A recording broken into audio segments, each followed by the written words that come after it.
बहुत वर्ष पहले वहां के भक्तों ने, प्रतापगढ़ के भक्तों ने निवेदन किया कि साहिब ये स्थान है, इस स्थान में हमें एक अच्छे संत की जरूरत है। तो साहिब जी ने महंत सालिक साहब को कहा कि तुम यहाँ रहना, ये हरियाणा में जो आश्रम है, यहाँ जो भक्त प्रेमी जन हैं, जो साहिब के मार्ग से जुड़े हैं, इन सब की भावना है कि आप यहाँ विराजो। तो साहिब की आज्ञा को मानकर महंत सालिक साहब जी उसी स्थान में रहे और आजीवन उन्होंने छत्तीसगढ़ की भूमि से बहुत दूर साहिब के उपदेशों को हृदय में धारण करके पूरा जीवन व्यतीत किए और वहां के लोगों को भी साहिब के भक्ति भजन के संस्कार से संस्कारित किए। एक इसी परिवार से उनका संबंध था। तो सद्गुरु की भक्ति की जो छत्र छाया है वो इस परिवार में विशेष रूप से है और इसी निमित्त ही आज हम सब यहाँ आए हैं। रूपदास जी जो इस घर के संचालक हैं और उनकी बेटियां जो इस विशेष संतों के कार्यक्रम को आयोजन करने के लिए तत्पर हुई और साल भर पहले ही उन्होंने मुझको कहा था कि साहिब आप कहीं भी रहें, मेरी माँ की पुण्यतिथि पर आप जरूर दर्शन देना। तो मैं तो बाहर था, मुझे याद तो था दिन कि ये तारीख है, लेकिन इन्होंने वो निमंत्रण मुझे भेजा मोबाइल पर। तो मुझे उनको कहना पड़ा, देखो ये तुम निमंत्रण में तो छाते हो कि आनंद आरती होगी, सात्विक यज्ञ, चौका आरती माता जी की स्मृति में साहिब के कर कमलों द्वारा संपन्न होना है।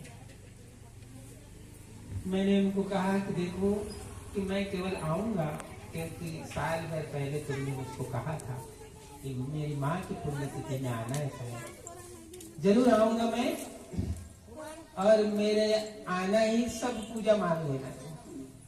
मैं वहां उपस्थित हो जाऊंगी तो तुम समझ लेना कि सभी पूजा संपन्न होगी। तो आज उस माता जी और इस परिवार की भक्ति और करुणा की वजह से यहाँ पर आगमन हुआ, नहीं तो जल्दी से मेरा आना होता नहीं है, संभव नहीं हो पाता है मेरा आना। तो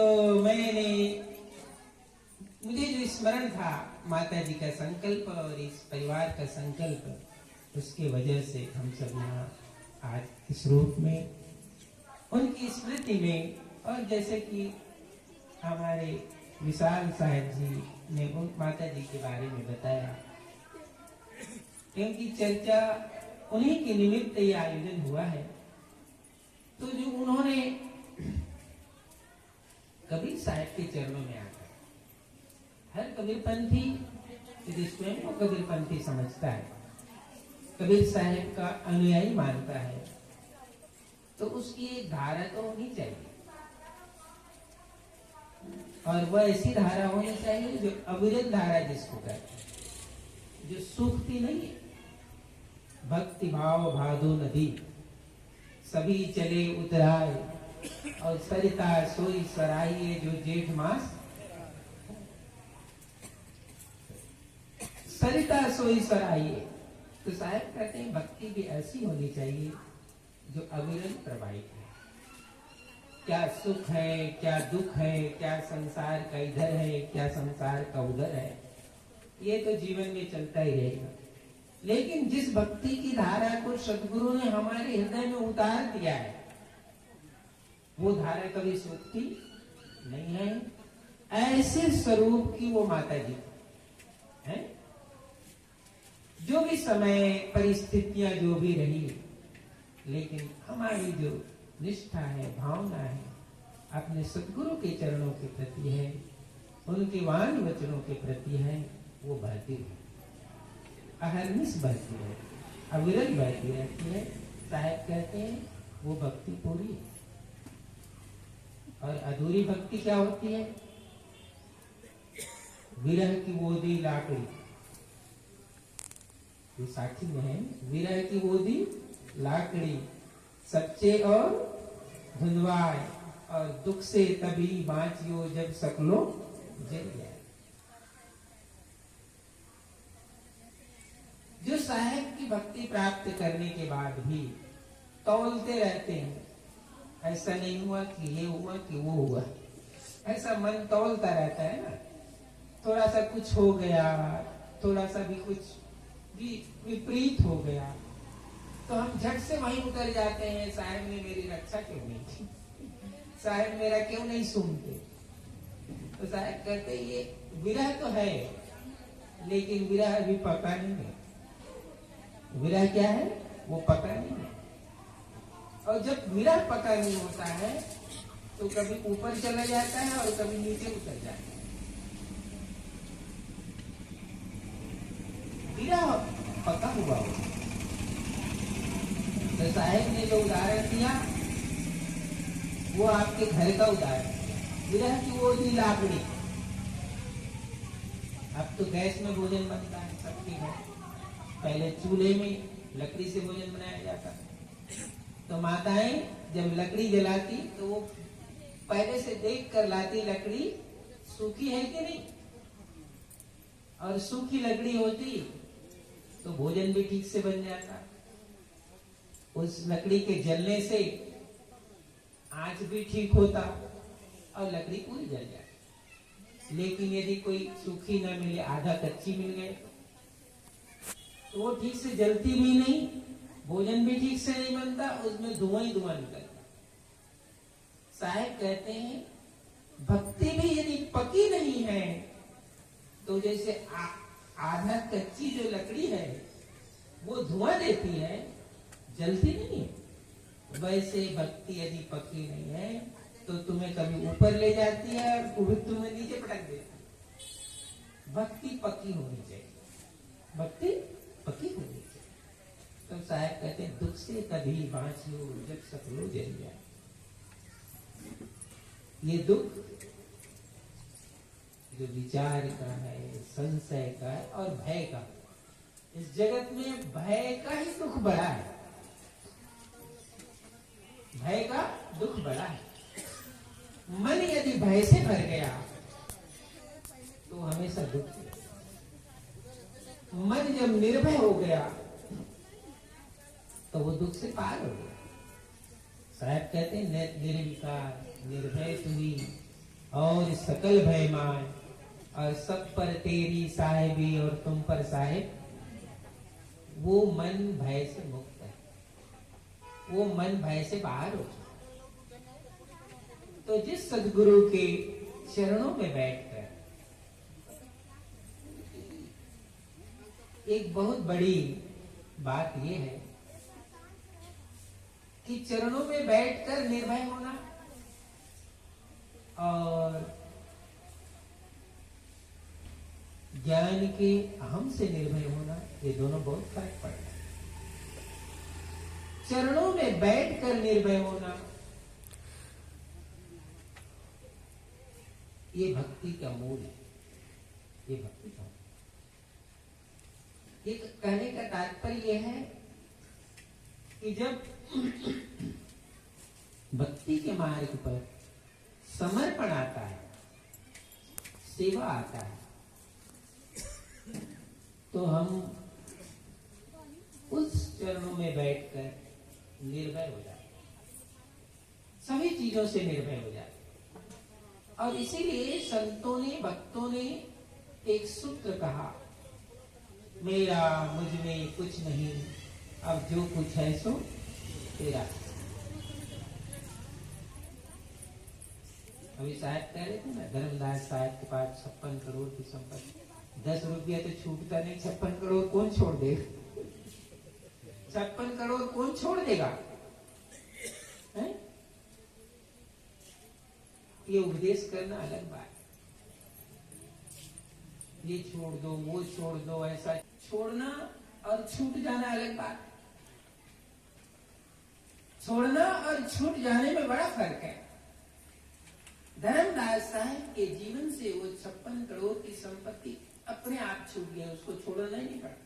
और छोड़ना पड़ता तो फिर चेक लिखना पड़ता, ये इतना तुम्हारे लिए, इतना उसके लिए, इतना लिखना पड़ता ना, लिखना पड़ता तभी तो छूटता। कि चलो ये लाओ, वो लाओ, सोना लाओ, मोहर लाओ और जमीन लाओ, जायदाद लाओ, वो सब चढ़ाओ, तब तो ये उपक्रम होता है। जब छोड़ना होगा तो ये उपक्रम करना ही पड़ेगा। ये उपक्रम धर्मदास साहब ने नहीं, वो छूट गया। चरणों में बैठने से जो छूट गया, ऐसा समर्पण उसके जीवन में सदगुरु की उपस्थिति से आया। ये भक्ति अलग, ऐसे मन निर्भय हो। इसीलिए धर्मदास साहब कहते हैं, साहिब आपके दर्शन से मेरी पीड़ा मिट गई, मैं निर्भय हो। हमें छोड़ना नहीं पड़ता, तो छूट जाए। और छूटने से जिसकी कोई आंच मेरे मन में नहीं आती, जिसकी आंच कोई मेरे मन में आती नहीं, ऐसा छूटना चाहिए। छूट भी गया लेकिन उसकी आंच अभी भी बनी हुई है। उसका चाहे सुखमय आंच बना हो या दुखमय आंच बना हो, उसका ताप यदि बना हुआ है तो कहीं न कहीं वो ताप मन को भय से मुक्त होने में अड़चन पैदा करता है। तो इस उपाय से सदगुरु के चरणों में बैठकर जिसे भक्ति करते हैं। और एक बात ध्यान रखना, ये जो पूजा की बात कबीर पंथ में आप कहते हो ना, संत की पूजा करना चाहिए, ये संत की पूजा कबीर पंथ में कहां से आई? ये धर्मदास साहब से आई। दुनिया के लोगों ने कबीर साहब का ज्ञान ही सुना है, कबीर साहब की पूजा नहीं की। इतिहास मुझे बताओ, किसने कबीर साहब की पूजा? कबीर साहब के ज्ञान पंडित ने सुना, कबीर साहब का ज्ञान ज्ञानियों ने सुना, कबीर साहब का ज्ञान राजा ने सुना, बादशाह, गरीब अमीर सबने सुना।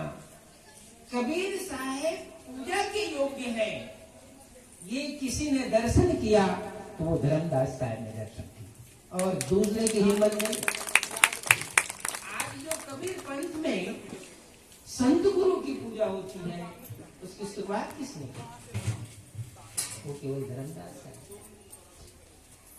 बाकी दुनिया तो ठीक है, कबीर साहब कवि थे, कबीर साहब ज्ञानी थे, कबीर साहब हमारे जैसे थे। तब जब कबीर साहब हमारे जैसे तो तुम्हें पूजा कौन करेगा?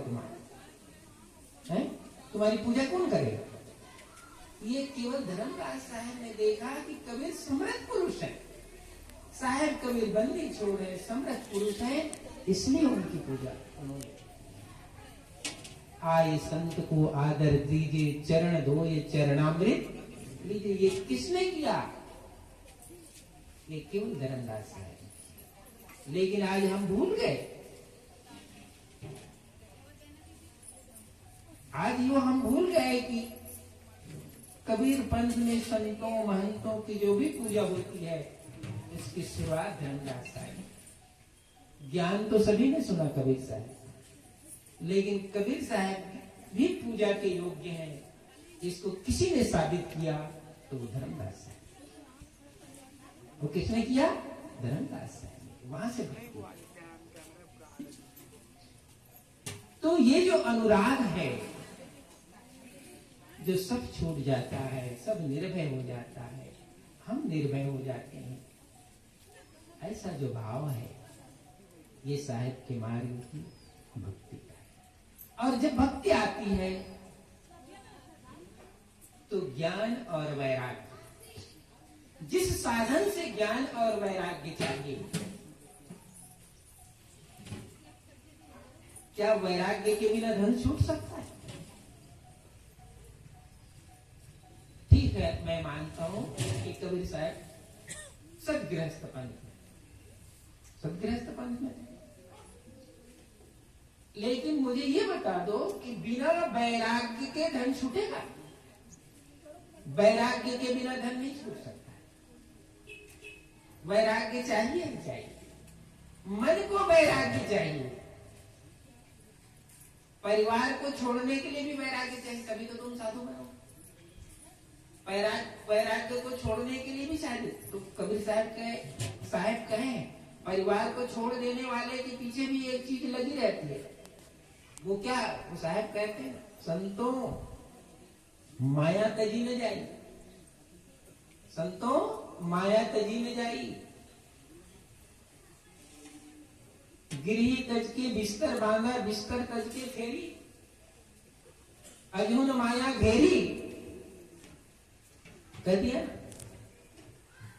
तो जिस वैराग्य की बात करते हैं वो वैराग्य उस भक्ति के साथ धर्मदास साहब के जीवन में आया। बिना वैराग्य के धन नहीं छूट सकता है। कुछ भी कर लो तुम, वैराग्य चाहिए। उस मन को वैराग्य की अवस्था चाहिए। वो वैराग्य की अवस्था उनके जीवन में, तभी धन छूटा, तभी परिवार छूटा। और परिवार को भी उसने छोड़ा। ऐसा नहीं कि वो परिवार को नहीं छोड़ा, अपने परिवार के मुंह को भी छोड़ा। तभी धर्मदास साहब का तो घर मानवगढ़ था ना, मानवगढ़ था ना। परिवार का मोह नहीं छूटता तो धर्मदास साहब जगन्नाथपुरी में जाकर के क्यों अपने अंतिम समय को बिताते? घर में नहीं बिताते, परिवार भी छोड़ के। जिस भक्ति के आने से ज्ञान भी हुआ, वैराग्य भी हुआ और वो निर्भय भी हुआ। जिस भक्ति के आने से ज्ञान भी हुआ, वैराग्य भी हुआ और भक्ति भी आई।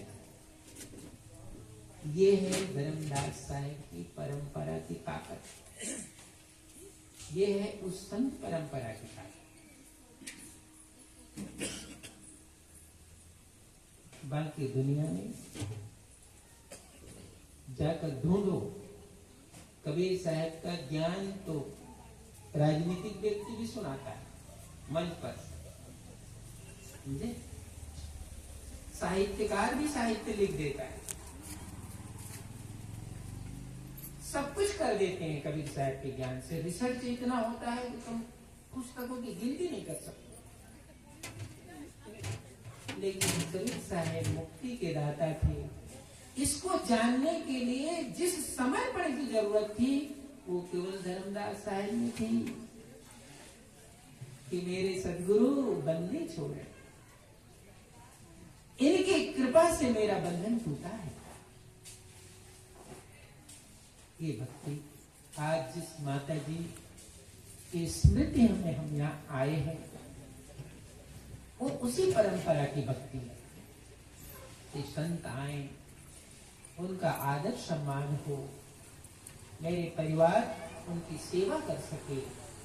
और इस परिवार से जो संत हुए, मान सालिक साहब जी जो हमारे गद्दी के संत थे, बाद में वो प्रतापगढ़ में महंत बने, तो उनका भी संस्कार इस परिवार में आया।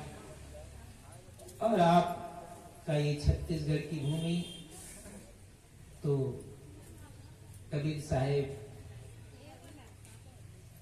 की भक्ति की सरिता यहाँ कई रास्तों से बहती है, ऐसे हम मान सकते हैं।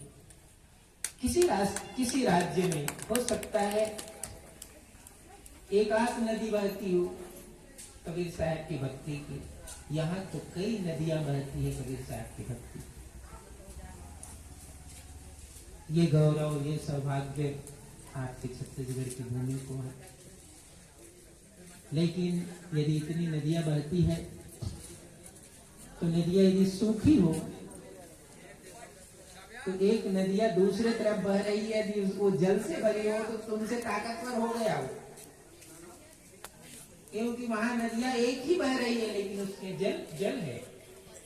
हमारे यहाँ नदियां कई बह रही है लेकिन सब सूखी है, ऐसा नहीं होना। कबीर साहब ने या गुरुजनों ने, महापुरुषों ने छत्तीसगढ़ की भूमि में भक्ति और ज्ञान की नदियां बहाई, उसमें जल होना चाहिए, वो जल से भरा होगा। तो धन्यवाद रविदास जी, आपके परिवार को इस पुनीत अवसर पर इतने महापुरुषों का आप सबको दर्शन हुआ। आप सबने बड़ी प्रेम और भावना से याद किया, हम सब आए और मैंने कहा था कि मेरा आने को ही सब पूजा मान लेना, तो ऐसा समय ऐसा अवसर आ गया। तो ढेर सारी शुभकामना आप सब परिवार की। माता जी की भक्ति अमर है, ऐसा हम सब गुरु से प्रार्थना करते हैं। और एक दिव्य संस्कार जो ये पीढ़ी में, ये परिवार में है, वो हमेशा बना रहे। संतों का दर्शन लाभ आप सबको मिलता रहे। बोलो सद्गुरु कबीर साहिब की जय।